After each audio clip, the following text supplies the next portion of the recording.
महाराष्ट्र में गन्ना किसानों को लेकर सियासी टकराव तेज हो गया है। पूर्व सांसद राजू शेट्टी ने उप मुख्यमंत्री अजित पवार पर गंभीर आरोप लगाए हैं। महाविकास आघाडी महाराष्ट्रामध्ये जेव्हा सत्तेवर होती त्यावेळी 2022 साली महाराष्ट्र सरकारने एक शासन निर्णय केलेला होता आणि तो शासन निर्णय असाच होता की ज्या वर्षाची रिकव्हरी असेल त्या रिकव्हरीच्या आधाराने त्या वर्षाची एफआरपी निश्चित करावी।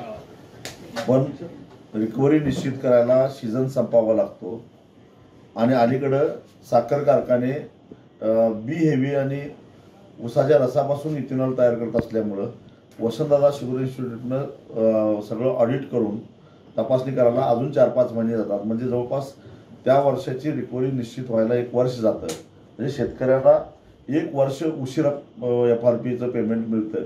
म्हणून या गोष्टीला आक्षेप घेऊन मी 2022 साली मुंबई उच्च न्यायालयामध्ये याचिका दाखल केली होती आणि मुंबई उच्च न्यायालयाने राज्य सरकारची 2022चा हा शासन निर्णय रद्दबातल केला आणि गेल्या अनेक वर्षापासून जी पद्धत चालू होती, आता एफआरपी आहे, पूर्वी एसएमपी होती, तशी ती सुद्धा एसएमपी मागच्या वर्षाच्या रिकव्हरीच्या आधारानंच निश्चित केली जायची, तशीच परंपरा पुढे ठेवावी असा उच्च न्यायालयाचा आदेश होता। परंतु राज्याचे उपमुख्यमंत्री अजितदादा पवार हे ऐकायला तयार नाहीत।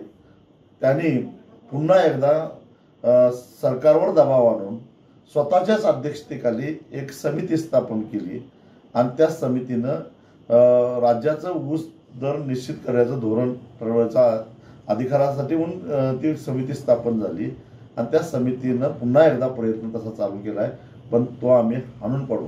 एकतर ही समितीच बेकायदेशीर आहे।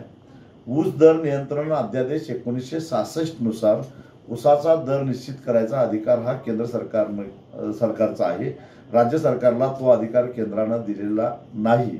असं असताना बेकायदेशीररित्या एक समिती स्थापन होते आणि त्या समितीचे अध्यक्ष कोण, तर अजितदादा भलेही राज्याचे उपमुख्यमंत्री असतील पण ते एका साखर कारखान्याचे चेअरमन सुद्धा आहेत। म्हणजे ज्यांनी दर द्यायचा त्यांनीच समितीचं अध्यक्षपद घ्यायचं आणि त्या समितीमध्ये एकही शेतकरी नसावा, याचा अर्थ सरळ सरळ शेतकऱ्यांच्यावर अन्याय करण्यासाठी ही समिती स्थापन झालेली आहे। अगदी आमच्या शेतकऱ्यांच्या भाषेत बोलायचं झालं तर जे आमच्या घरावर दरोडा टाकणार आहेत तेच त्या दरोडेचा तपासणी करणार असतील तर न्याय कधीच आम्हाला मिळणार नाही। त्यामुळे ही आम्हाला समिती मान्य नाही। आम्ही न्यायालयात जाऊ, आम्ही आंदोलन करू, अजितदादांना गुडघे टेकायला लावू, पण हे आम्ही मान्य करणार नाही।